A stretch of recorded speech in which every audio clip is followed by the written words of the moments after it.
Lo que necesito es ver con claridad qué debo hacer y no qué debo conocer, a no ser en la medida en la que el conocimiento debe preceder a cualquier acción.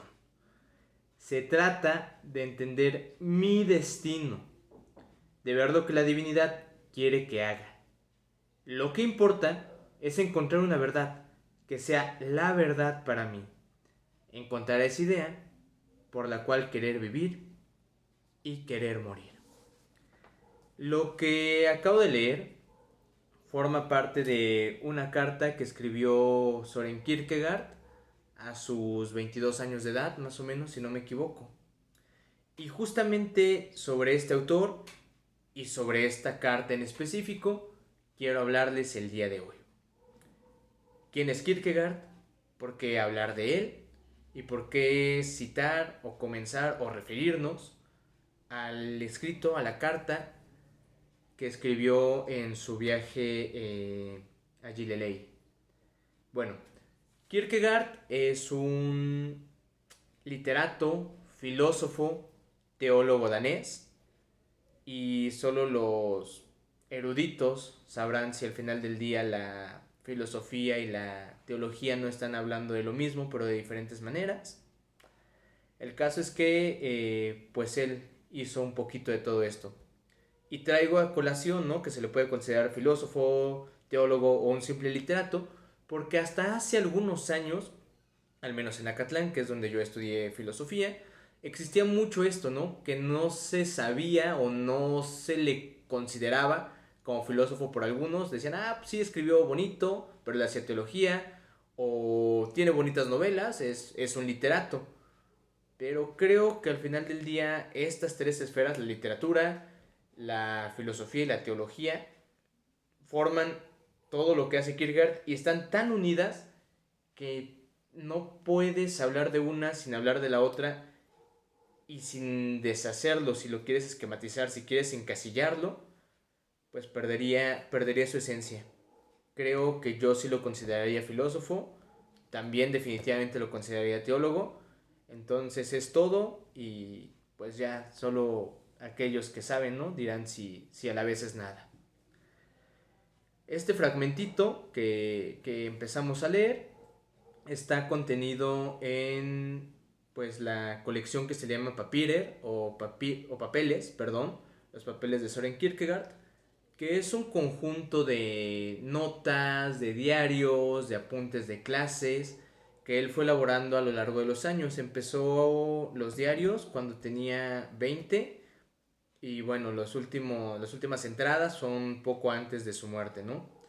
Este fragmento, la carta de Gileley, del 1 de agosto, si no me equivoco. Vamos a verificarlo. Sí, efectivamente, el 1 de agosto de 1835 está contenida en el primer volumen de sus diarios íntimos. Actualmente todos los tomos de los diarios que están traducidos al español pues son editados por la Universidad Iberoamericana. ¿Por qué hablar de Kierkegaard? Ya dijimos un poquito lo que es. También para cerrar, es considerado por muchos como el padre del existencialismo. Yo aquí difiero. Para mí Kierkegaard no sería un existencialista en totalidad de la palabra. De entrada porque es un anacronismo. Pero bueno, quizás sería bueno en otro video profundizar o pues sí adentrarnos un poquito, ¿no? Hacia qué es el existencialismo, pero pues dejaré por ahí eso sobre la mesa. Al menos para mí no es tal cual un existencialista, pero sí es un filósofo que se encarga de teorizar o de reflexionar más bien. Ahorita vamos a ver por qué no teorizar, de reflexionar sobre la existencia. Bueno, esta es una de las razones por las cuales hablar de Kierkegaard. Para mí, la existencia, nuestro día a día, es un tema sumamente fundamental y debería de estar siempre en la filosofía. Otra de las razones es porque la semana pasada, el jueves 12, si no me equivoco, fue su aniversario luctuoso y también porque el día de mañana, que esté subido este video a la red, debe ser ya el jueves 19 de...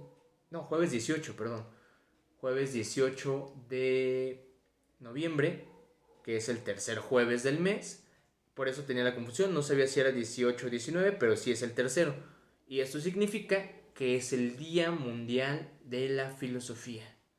No sé muy bien qué diferencia haya entre un día internacional y un día mundial, pero bueno, el de la filosofía es el Día Mundial y se celebra justamente el tercer jueves del mes de noviembre. Si bien es una convención, como la mayoría de las celebraciones, pues nos sirve de pretexto, ¿no? Para pues hablar de varias cositas, y en este caso yo quiero hablar porque fue su aniversario hace poco, su aniversario luctuoso, porque es uno de mis filósofos favoritos y porque se me hace muy importante los temas que reflexiona, pues quiero hablar de Kierkegaard. Esta frase con la que iniciamos, la de lo importante es encontrar una verdad que sea verdad para mí, una verdad por la cual vivir y también por la cual morir, resume toda su filosofía. Y resume lo que para mí debería de ser el motor quizá de toda existencia. Encontrar esa vocación, encontrar ese llamado, encontrar eso por lo cual o a lo cual queremos dedicarnos y por lo cual estamos dispuestos a hacer básicamente todo.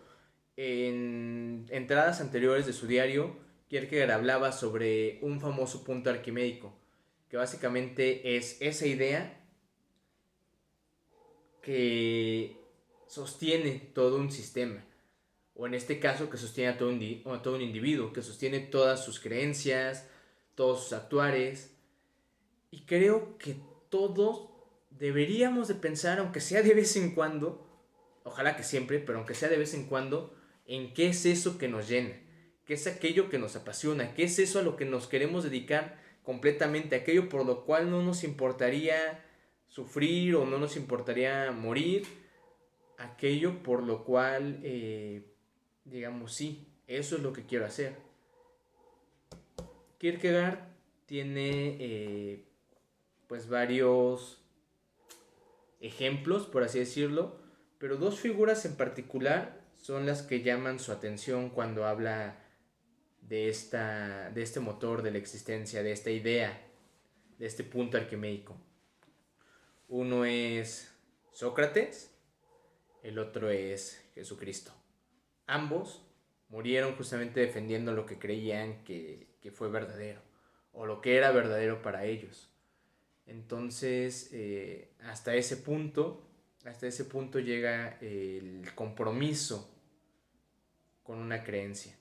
También Kierkegaard pues se ve enrollado en los últimos años de su vida en diferentes controversias, tanto políticas como religiosas, que en cierta medida es lo que también lo estresan a tal punto de la muerte, ¿no? Pero creo que vale la pena. Uno se puede pensar actualmente, ¿vale la pena morir por una idea? ¿Vale la pena morir por una creencia? ¿Vale la pena llevar las cosas hasta la última consecuencia? Si no vale la pena hacerlo por eso, o sea, si no vale la pena morir por algo en lo que crees, no sé por qué valdría entonces. Ni la muerte ni la vida. Entonces, por eso me parece súper importante eso, ¿no? Me parece súper importante ponernos a reflexionar sobre cuál es el motor que nos llena la existencia. Y ojo, no se trata solamente de algo espiritual, ¿no? O de que yo les diga, pues, ¿saben qué? Ese motor tiene que ser la filosofía, la búsqueda de la verdad, y todos vamos a volvernos filósofos. No, no es una especie de evangelización, sino que justamente se puede encontrar ese punto arquimédico, se puede encontrar esa verdad de diferentes maneras o en diferentes cosas. Para mí en lo personal fue la filosofía. La filosofía es eso que me llena y sigo tratando de buscar entre diversas corrientes pues algunas certezas, ¿no? Que son las que espero o quisiera en algún momento defender. Tengo por ahí algunas, pocas certezas he tenido, a lo largo de 10 años de filosofía, pero importantes, creo yo. El punto es ese. Para mí fue la filosofía, pero para otra persona puede ser el teatro. Tengo una amiga, Diana, saludos si lo llegas a ver. Tengo una amiga que, por ejemplo, para ella el teatro es la vida. Y entonces, pues ha hecho muchísimas cosas por tal de estar ahí en obras, escribiendo o haciendo, produciendo también por ahí teatro. Tengo un amigo que desde que éramos jóvenes y teníamos por ahí de 15 años, él me dijo, yo quiero ser administrador y actualmente anda por ahí en un banco y le va de maravilla porque lo suyo eran los números y el dinero. Y qué bueno, ese fue su punto arquimédico, esa fue la razón por la que él quiere vivir y le llena, está muy bien. Pero también está el lado contrario en el que o nunca nos ponemos a reflexionar, y ahorita vamos a leer otro fragmentito donde habla quizá de estas personas, que pues nunca nos ponemos a reflexionar sobre qué es lo que queremos hacer con la vida. Y está otro que es aún más lamentable, que sí sabe qué es lo que les llena, pero por diversas cuestiones no lo hace. También tuve amigos en la prepa que se iban mucho, por ejemplo, para la historia, que se iban mucho hacia la psicología, y por alguna u otra cosa, pues sí, terminaron dedicándose, si no me equivoco, a la contabilidad o a la administración, o por lo menos estudiando algo por el estilo. Y no sé, me imagino o espero que sí sean felices, pero si no, sería muy, muy lamentable. En este sentido, como les decía, Kierkegaard también habla un poquito sobre todos estas personas, ¿no? Que reflexionamos o no sobre ellas. Este es un fragmento anterior al que acabamos de citar al inicio del video. Y dice, en este sentido, hay naturalezas afortunadas, que tienen una inclinación muy clara hacia determinada dirección, y siempre se abren camino por la senda indicada, sin que jamás las domine la idea de que quizás deberían tomar otro camino. Hay, en cambio, otras naturalezas que se dejan gobernar por su entorno, y nunca comprenden realmente hacia dónde aspiran. Así como la primera clase tiene su imperativo categórico interior, la última reconoce un imperativo categórico externo. Pero, por pocos que sean los primeros, no quisiera pertenecer a la clase de los segundos. Entonces, la invitación de este día, aprovechando que es el Día Mundial de la Filosofía, ¿no? Cuando tengo pensado salir este video, digo, faltan pocas horas, pues quiero hacer esa invitación. No tanto a leer a Kierkegaard, que sí, si pueden, pues está muy, muy interesante, aunque también su estilo es pues muy áspero en algunos aspectos, sobre todo en el caso de los diarios, pues un diario al final del día es una nota de vida y pues tienes que conocer completamente pues el contexto en el que se está escribiendo, ¿no? También sus novelas de este señor, bueno, estaba abriendo parte de abajo de un librero que está lleno justamente de sus escritos, pero pues no se alcanza a enfocar. Pero bueno, sus escritos también son muy, muy densos, pero son bastante disfrutables. Entonces la primera invitación sí es a leer a Kierkegaard si pueden. También hay muchísimo en la red sobre él. Probablemente en los últimos años ha tomado pues mucha importancia nuevamente, ¿no? Es muy gracioso porque no fue tan pelado en su época, por decirlo así, no se le prestaba tanta importancia. Después vino Heidegger, vino Sartre y toda esta horda de existencialistas, si es que existen. De nuevo dejaremos esta discusión para después. Y fue como de, Kierkegaard. Y luego, pum, ¿no? De nuevo quedó en el olvido. Hasta hace algunos años, yo empecé a estudiarlo por allá del 2014. Y empecé a ver con gusto, ¿no? Que estaba poniéndose de boga nuevamente. Y pues ahorita ya es pues reconocido otra vez entre los círculos estudiosos. De hecho, en el 2019 tuve el honor de presentarme en el Congreso Internacional de Filosofía en Aguascalientes, hablar un poquito también sobre Kierkegaard y si hay un Pokémon en la portada del libro. Hablaremos quizá en algún momento de eso. Pero bueno, me presenté en Aguascalientes Y lo que yo ahí traté de hacer o traté pues sí, de hacer, de mostrar, era que es necesario, sí, entender el contexto de Kierkegaard y de muchos otros filósofos, entender qué nos está diciendo, pero también ver si eso que nos está diciendo, sobre todo Kierkegaard, que es un autor que nos invita a reflexionar sobre nosotros mismos, pues también ver qué podemos y qué debemos hacer en la actualidad.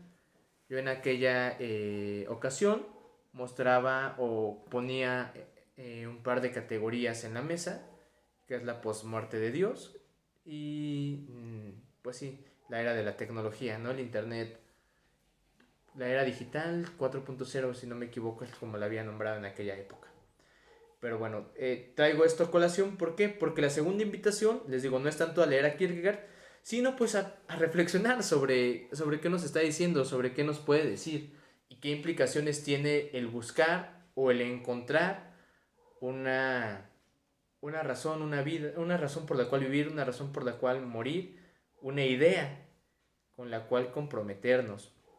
Tiene implicaciones, pues sí, a nivel personal, a nivel ético, y también tiene implicaciones a nivel filosófico.